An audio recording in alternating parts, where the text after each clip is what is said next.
Hermanos y amigos, qué gusto saludarles. Estoy en el programa de La Verdad Presente y les doy una cordial bienvenida a la serie El Conflicto de los Siglos. Soy el pastor Eberto García y me da muchísimo gusto compartir este espacio con todos ustedes. Vamos a inclinar el rostro y vamos a pedir la bendición de nuestro Padre en una oración. Querido Dios y Padre nuestro, queremos pedir tu bendición para abrir tu bendita palabra, porque queremos encontrar en ella una verdad clara que nos permita prepararnos para el día establecido para el juicio. Te rogamos en el nombre de Jesús que nos ayudes a encontrar en tu palabra un camino claro y siendo firmes podamos obedecer tus enseñanzas. Te lo rogamos en el nombre de Jesús. Amén. Bien, hermanos y amigos, hoy voy a presentarles el tema del juicio de Dios, la parte 3. En los dos temas anteriores hemos estudiado el tema del juicio a la luz de el diluvio y la destrucción de Sodoma y Gomorra. En estos dos casos que estuvimos analizando en los temas anteriores, vimos que evidentemente Dios es misericordioso, pero que también Dios es justo. Dios es justo y por lo tanto no puede pasar por alto el pecado no confesado o al malvado que no se arrepiente. En la carta que en el Evangelio que San Lucas registra en el capítulo 17, el versículo 26 al 28, Lucas hace el registro de las palabras del Señor Jesús cuando dice: como fue en los días de Noé, así también será en los días del Hijo del Hombre.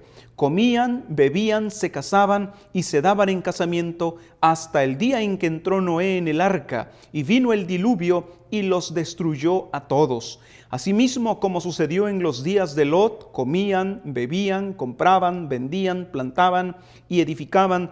Mas el día en que Lot salió de Sodoma, llovió del cielo fuego y azufre y los destruyó a todos. Noten ustedes que el Señor Jesús es el que nos dice que los días del Hijo del Hombre, refiriéndose a los días antes cercanos a la segunda venida del Señor, esos días están comparados por el propio Señor Jesús con los días de Noé, con los días de Lot. Habrá una semejanza en los tiempos de estos dos personajes.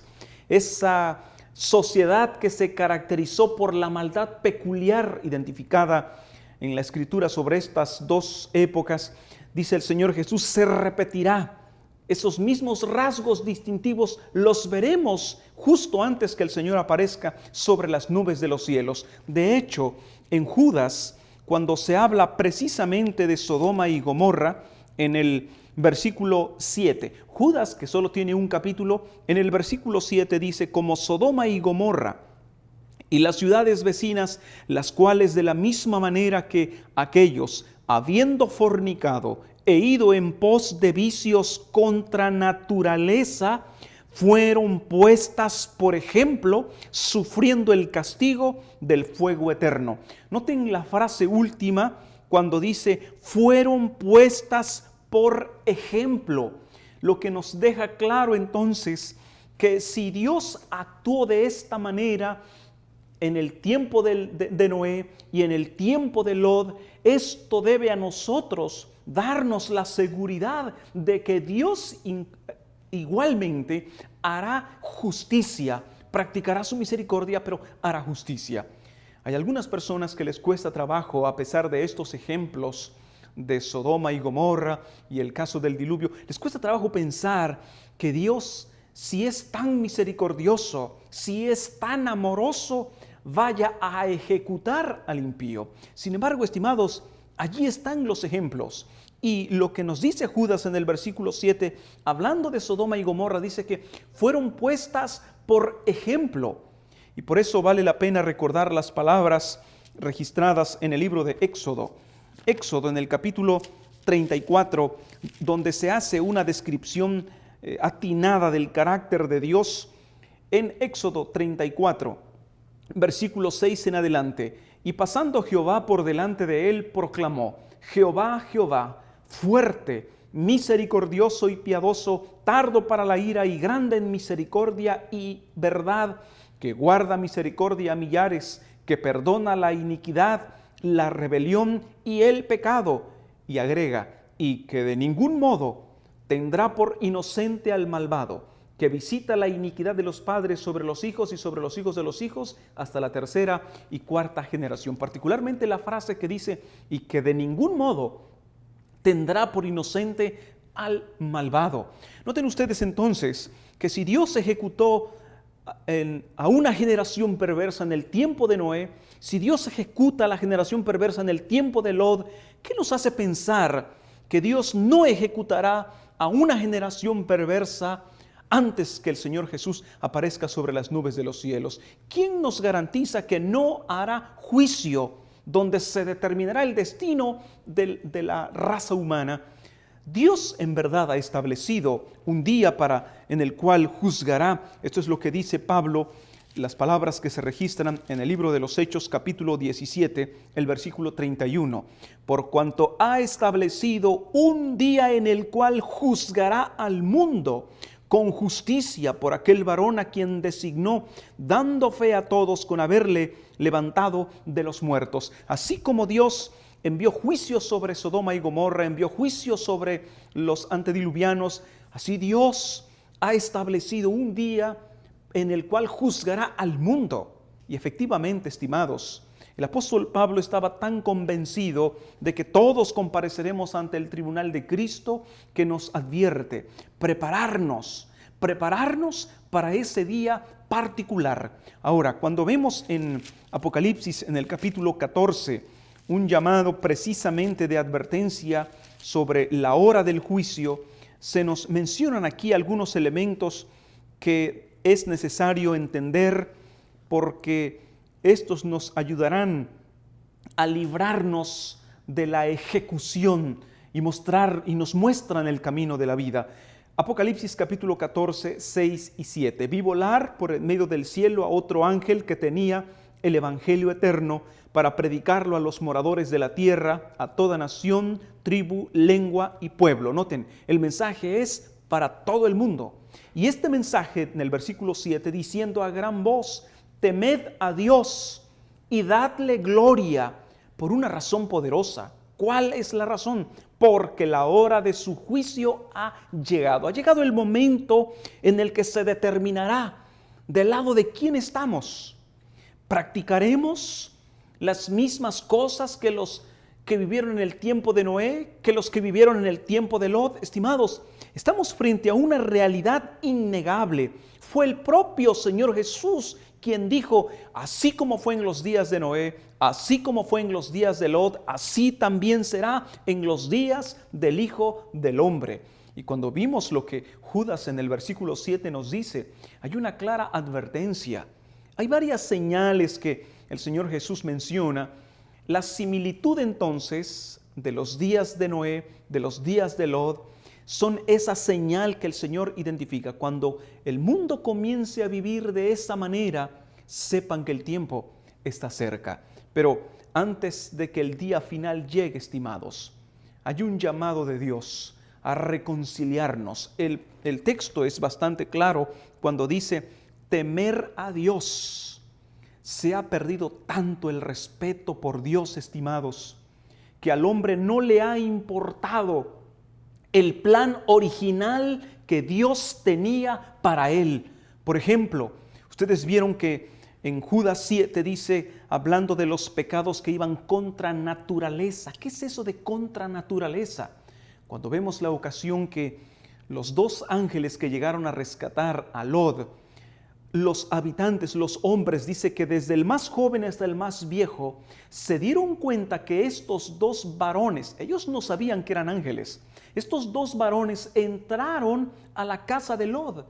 Enseguida todos los varones rodearon la casa y le pidieron a Lot, ¿dónde están los jóvenes que entraron? Sácalos, queremos conocerlos. A esto se refiere Judas cuando dice en el versículo 7, contra naturaleza. Lo natural es una relación, un matrimonio entre hombre con mujer, no hombre con hombre. Eso es ir contra naturaleza. Se ha perdido tanto el temor a Dios, estimados, que de repente al hombre no le ha importado cuál era el plan de Dios, cuál era el orden establecido por el hombre con hombre, mujer con mujer. Y de esa manera, estimados, desde luego, violentando los principios del Creador. Por eso es que cuando dice, no dará por inocente al malvado, no es otra cosa más que impartir justicia. Y ahora, algo que queda bastante claro en las Escrituras es que así como en la antigüedad Dios hizo juicio, también, y aunque el juicio fue de cierta manera imparcial, o quiero decir parcial en alguna sección aparte del diluvio, que el diluvio sí fue, aunque fue universal, sin embargo, no era el juicio final. No era el juicio final en el tiempo de Sodoma y Gomorra, fue esa sección de las ciudades del valle que Dios hace esa advertencia sobre lo que hará precisamente en el día final. Ustedes notan entonces el mensaje del ángel, del primer ángel de Apocalipsis 14. Es un mensaje bastante directo. Llegó la hora del juicio, por lo tanto, temed a Dios, y agrega, y darle gloria. Aquí hay un llamado bastante particular con relación a esto de darle gloria. Algunas personas piensan que darle gloria a Dios no es otra cosa más que gritar gloria a Dios. Cuando mencioné sobre el temor de Dios, el respeto a Dios, este es un resultado de la obra de Dios en el corazón de sus hijos. Una obra de transformación, el respeto a Dios, obediencia a Dios. Ahora, dar gloria a Dios. El texto que leí allí en Éxodo, en el capítulo 34, donde dice Jehová, Jehová, versículo 6, fuerte, misericordioso y piadoso. Estas palabras que Dios mismo pronuncia de sí son las palabras que que se pronunciaron cuando Moisés había pedido ver la gloria de Dios. En el capítulo 33, versículo 18, entonces dijo, te ruego que me muestres tu gloria. A continuación Dios muestra su gloria, pero hay una descripción de su carácter. Lo que nos dice en pocas palabras que la gloria de Dios o darle gloria a Dios no es otra cosa más que reflejar su carácter santo precisamente. Un carácter que se caracteriza, que es peculiar por su misericordia, por su perdón y sobre todo, estimados, por su justicia también. Ahora noten entonces, si el llamado del ángel es tener respeto por Dios, obedecer a Dios en otras palabras y a la vez reflejar el carácter de Dios, noten ustedes, el ángel llama nuestra atención a estos dos elementos por una razón lógica. Significa, esta generación no está teniendo respeto por Dios. Por eso Dios envía este mensaje. Esta generación ha perdido la imagen de Dios, por eso está enviando la advertencia y les dice, ha llegado la hora del juicio. Alineémonos, en otras palabras, estemos a cuentas, en otras palabras. Ahora la pregunta es, ¿y cómo sabemos cuál es el carácter que debemos reflejar? ¿Cómo sabemos? Porque lo impresionante cuando estudiamos sobre las cosas que Dios hará juicio, mire lo que Eclesiastés capítulo 12 nos dice. Eclesiastés capítulo 12 versículo 14, porque Dios traerá toda obra a juicio, juntamente con toda cosa encubierta, sea buena o sea mala. Y esto, estimados, no debiera costarnos trabajo entender. ¿Acaso no fueron las obras malas en el tiempo de Lot lo que determinó quiénes serían ejecutados? ¿Acaso no fue la conducta de la gente en el tiempo de Noé lo que determinó prácticamente quedarse fuera? Fue su conducta, fueron sus acciones descritas precisamente por el propio Señor Jesús en Lucas 17. Es la actitud de las personas. Créanme, cuando Eclesiastés nos dice, traerá toda obra a juicio, estimados, aquí hay un llamado para preocuparnos en serio. Todo lo que hacemos, todo lo que decimos, todo lo que pensamos determina de qué lado estamos. En el tiempo de Noé, en el tiempo de Lot, las acciones, las obras de las personas determinaron si quedaban dentro o si quedaban fuera. Así también, estimados, cuando vemos la declaración de Eclesiastés en el tiempo del juicio, dice: Dios traerá toda obra a juicio, juntamente con toda cosa encubierta, sea buena o sea mala. Y desde luego, el propio Señor Jesús habló sobre esto, por ejemplo, en San Mateo, capítulo 12, versículo 36 y 37. Mas yo os digo que de toda palabra ociosa que hablen los hombres, de ella darán cuenta en el día del juicio, porque por tus palabras serás justificado y por tus palabras serás condenado. Noten ustedes, aquí no se trata de que seremos salvos por las obras, no estamos hablando de salvación por obras, estamos hablando del juicio. La salvación es por gracia, pero el juicio está fundamentado en lo que hacemos nosotros. ¿Y quién lo dice? Lo acabamos de ver en Eclesiastés 12:14. Lo estamos viendo por el propio Señor Jesús en Mateo 12, 36 y 37. Son nuestras palabras las que determinan de qué lado estaremos. ¿Y saben por qué? Porque nuestras palabras reflejan quiénes somos. Aquí mismo en San Mateo, en el capítulo 16, Mateo capítulo 16, versículo 27 y 28. Porque el Hijo del Hombre vendrá en la gloria de su Padre con sus ángeles, y entonces pagará a cada uno conforme a sus obras. Noten ustedes, ¿de acuerdo a qué se recibirá la recompensa o el pago? De acuerdo a nuestras obras. Está claro entonces, estimados, que la salvación es por gracia, es un regalo que Dios nos concede. Sin embargo, estimados, el juicio, el que Dios ha determinado y que ocurrirá inevitablemente, ese estará basado en lo que hacemos, en lo que hablamos, incluso en lo que pensamos. No importa qué tan escondido, qué tan guardado tengamos algún secreto.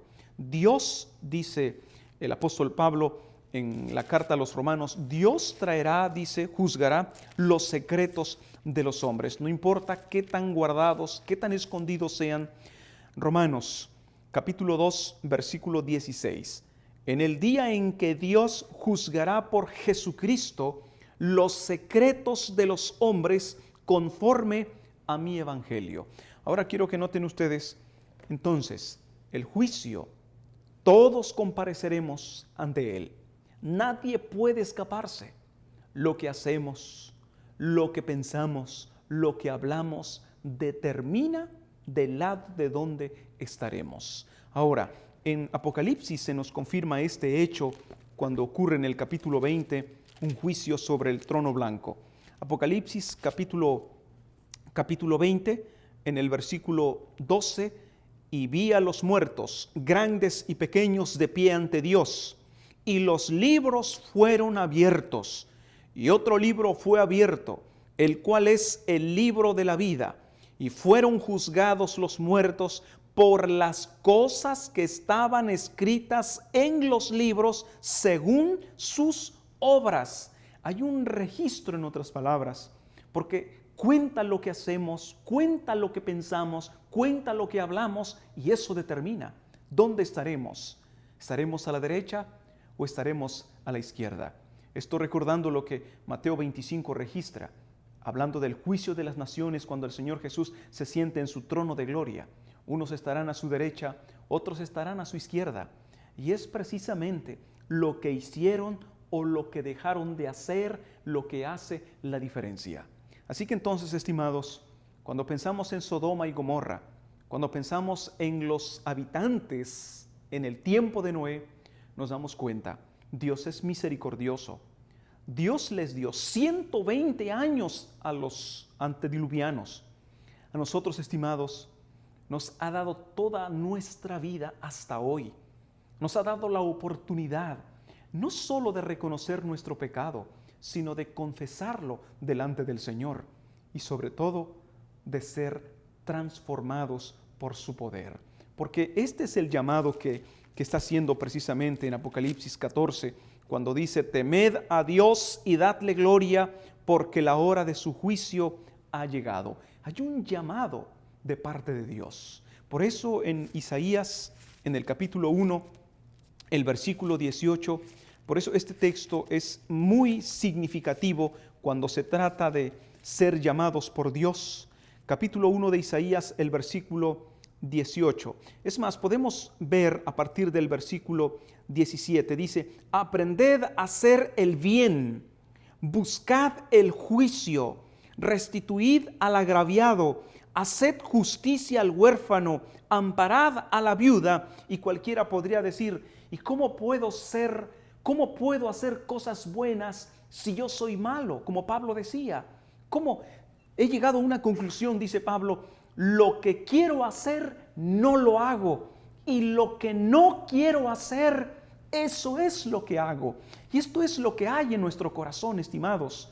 Por naturaleza, no se nos da el hacer el bien, es todo lo contrario. Y por eso, cuando Dios dice: aprended a hacer el bien, no es porque hay poder en nosotros de hacerlo para poder lograrlo. Por eso Dios en el versículo 18 dice: venid luego, dice Jehová, y estemos a cuentas. Si vuestros pecados fueren como la grana, como la nieve serán emblanquecidos. Si fueren rojos como el carmesí, vendrán a ser como blanca lana. Noten la clase de llamado que Dios hace. En el texto que acabamos de ver de Apocalipsis 14:7, cuando dice: temed a Dios y date gloria porque la hora de su juicio ha llegado. En esas dos primeras palabras es un llamado de reconciliación, temer a Dios. Dios abre sus brazos y dice: sí, lo que tú haces, lo que tú hablas, lo que tú piensas es el resultado de un corazón alcanzado por el pecado, pero yo quiero que vengas. Y ahora mismo, de acuerdo a Isaías 1:18, dice: quiero que vengas y estemos a cuentas. Es un llamado a estar a cuentas. Pero ¿saben qué es lo más maravilloso? No es para que paguemos, ni tampoco para que seamos ejecutados, sino para ser transformados por el poder de Dios. Por eso dice: venid luego y estemos a cuentas. Si vuestros pecados fueren como la grana, como la nieve serán emblanquecidos. Si fueren rojos como el carmesí, vendrán a ser como blanca lana. Los habitantes de Sodoma y Gomorra, estimados, tuvieron su tiempo, tuvieron su oportunidad. Y algo que no podemos pasar por alto: Dios usó muchas formas de expresar su perdón, expresar su misericordia, de llamar a las personas al arrepentimiento. Mas ¿cuál fue la respuesta? La respuesta fue tan depravada que Dios tuvo que ponerle fin al pecado en Sodoma y Gomorra. Al final de la historia, estimados, la destrucción de los pecadores, la destrucción de los no arrepentidos, será un acto de misericordia de Dios. ¿Y saben por qué? Porque el pecado no puede ser eterno. El pecado no es eterno. Finalmente Dios pondrá punto final a la historia misma del pecado, al pecado mismo y a los que se aferren a él. Por eso cuando vemos, sí, Dios es misericordia, pero también es justicia. Al final de la historia, Dios impartirá el juicio. Ahora, si ustedes se dieron cuenta, el llamado de Dios no es un llamado para ser ejecutados. El llamado de Dios es un llamado para ser perdonados. Por eso son muy significativas las palabras del apóstol Juan en su primera carta. Primera carta del apóstol Juan, en el capítulo 2, versículo 1. Hijitos míos, estas cosas os escribo para que no pequéis. Y si alguno hubiere pecado, abogado tenemos para con el Padre, a Jesucristo el justo. Noten ustedes, si hay un juicio, entonces hay un abogado. ¿Quién es nuestro abogado? Nuestro Señor Jesucristo. Y esto es lo más maravilloso, que cuando estudiamos la forma como Jesús trató a los pecadores, vemos que hay esperanza para nosotros. No importa qué clase de pecado, antes que llegue el día del juicio, estemos a cuentas con Dios. Cuando Jesús recibió a aquella mujer encontrada en pleno acto de adulterio, Él demostró cuán decidido está a perdonarnos y limpiarnos. Por eso, estimados, si hay algo que debe quedar claro en nuestra mente por el estudio de esta ocasión, no es ese acto de Dios en que va a ejecutar a los pecadores, porque no hay motivo para ser ejecutados cuando Dios ha abierto sus brazos. Si hay algo que debe quedar claro en nuestra mente con el estudio de esta mañana, es lo presto que Dios está a perdonarnos y a limpiarnos. Por eso te invito a inclinar el rostro esta ocasión, para no solo confesar nuestro pecado, sino recibir el poder transformador de Dios. Querido Padre, gracias por enseñarnos que evidentemente habrá un día del juicio. Sin embargo, tu llamado es un llamado de amor, un llamado para perdonarnos, y por eso nos colocamos en tus manos, suplicándote en el nombre de Jesús que perdones nuestras faltas y nos ayudes a estar en armonía, reflejando tu carácter, obedeciendo y respetando tu nombre. Te lo pedimos en el nombre de Jesús. Amén.